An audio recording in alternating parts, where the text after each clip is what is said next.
What's up, everybody? We're back. I'm George Mossey. This is my co-host, Heather C. I love a Mama's Boy, Season 2, Episode 6. This is Part 2. We ran out of time because that's just how much happened last night.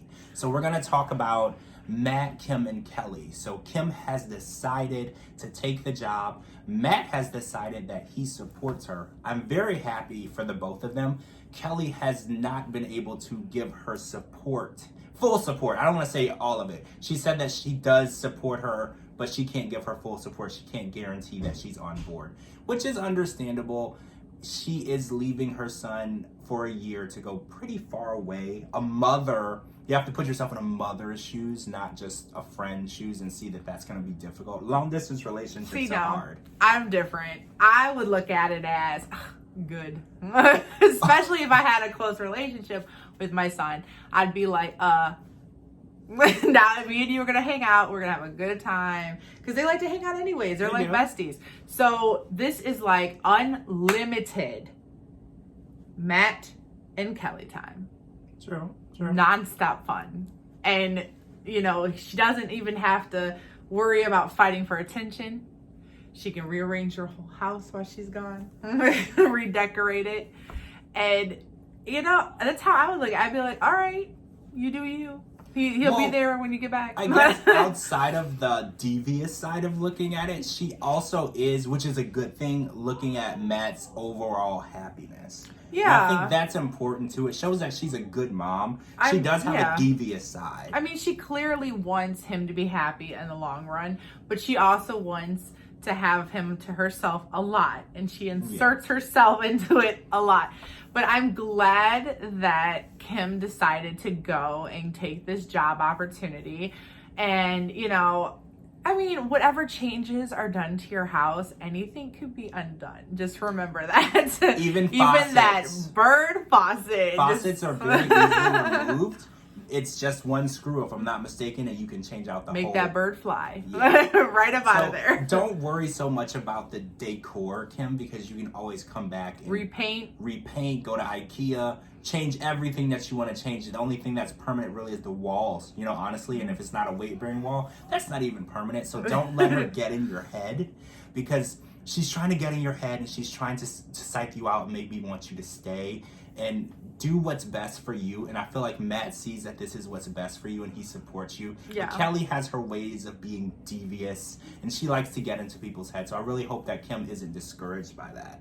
I think she's a strong girl. I think ultimately she'll do what's best for her. So we support you. I did hear Kelly say something last night that was a little weird. She said, I plan on being an overnight guest a lot in their home, which was very odd because her house is 30 feet away.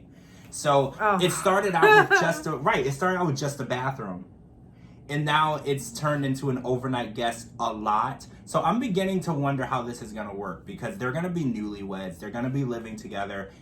Kelly can't be living in their house. It's not big enough. Can she? Maybe. So I just want to see how that goes. So Kim, we're rooting for you. We hope that she doesn't move in. The bathroom is what you allowed, and I hope that's where it stays. All right, so let's talk about Shekeb, Emily, and Laila. So it was sneak attack spa date day. Just for Emily, because Laila was fully aware what was going on. So Emily, I think she was shocked initially, but they did have I don't want to say good conversation, a good few sentences, and they're now starting to understand each other. Laila opened up and even told her why she is the way she is and how she reacted to Emily the way she did. It's because, in her words, she said, I love my son like crazy. Yeah. And there's no one can really understand a mother's love unless you're a mother and that's your child. And she was just trying to tell her that, like, look, this is not that I don't like you, and it's not that I don't think you're a good person. She just doesn't know how to keep that love under control.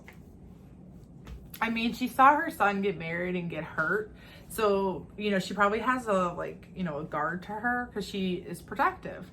And she overall just cares about him and his well-being. But, like, that was the first time we actually got a real look at Laila as a person and not, like, the mom villain. Yes. You know, like, we saw her break down. She cried.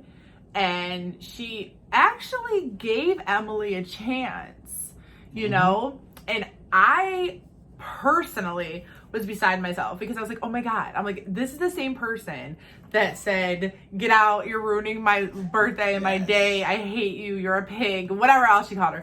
Like, you know, for her to like put all that aside and just be like, look, my son loves you, I'm gonna try to make this work. You know, and I know that was hard for her. Yes. I know that was hard for her. And Emily was trying her best to be like, all right, cool. But it's hard to take people's feelings into consideration when they don't take yours. And words hurt. Especially when no one apologizes for those words. It's very hard. So this is going to be a relationship that's going to take years to build. They're starting it slowly with baby steps, but for Emily to completely trust Laila and to love Laila and look at her as a mother figure, that's going to take a long time. The price of the ring was mentioned. Laila came back. Laila does not like the idea of $40,000 on a ring, and she actually came up with the idea of a promise ring, which I'm against. You know, if you're over 21, I feel like a promise ring is, you've aged out of that. But I do understand where Laila is coming from. Like, we'll show her that you are committed. And showing someone you're committed is very important because marriage is the last step. And I feel like there's several steps that you need to get to that place. So the promise ring might show her that he's committed to her, and Laila is committed to the relationship itself. I mean, it's just kind of backwards. Because, I mean, the last time I had any type of promise ring, I think I was, like, in high school. You know what I mean? Like, it kind of, promise ring is a step before an engagement ring. So, to us, it sounds like, okay, what the heck? This is kind of, like, old school. But then, maybe from Shekeb, he's kind of like, all right, I know I want to be with her.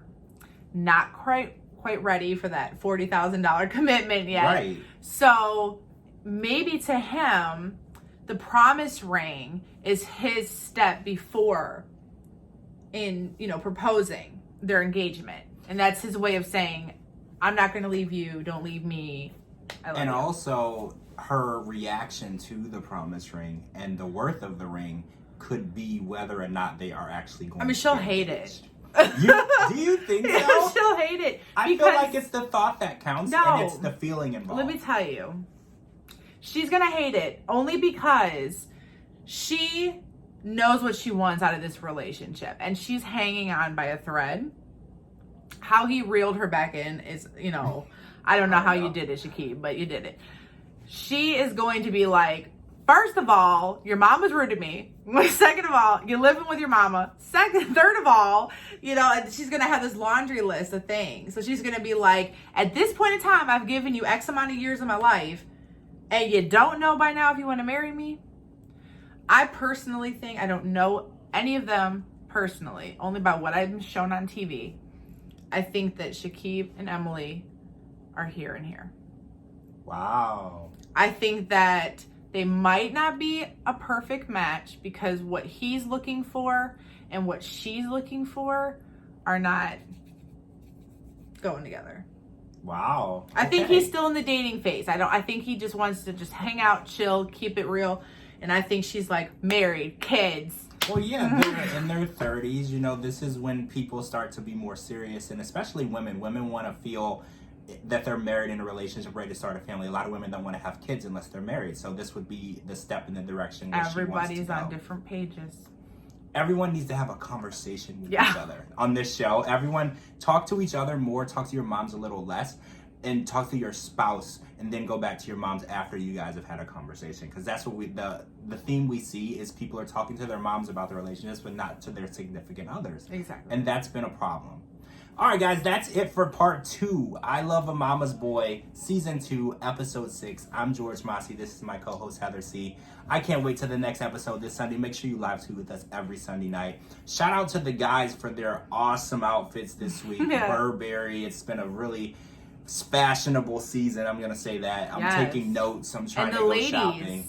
Keeping it real with their Fashion Nova fits and their Aries sponsorships that they got. I see all of you. We see you guys. All right, guys. I'm George Mossey. This is my co-host, Heather C. And we'll see you guys real soon. Bye.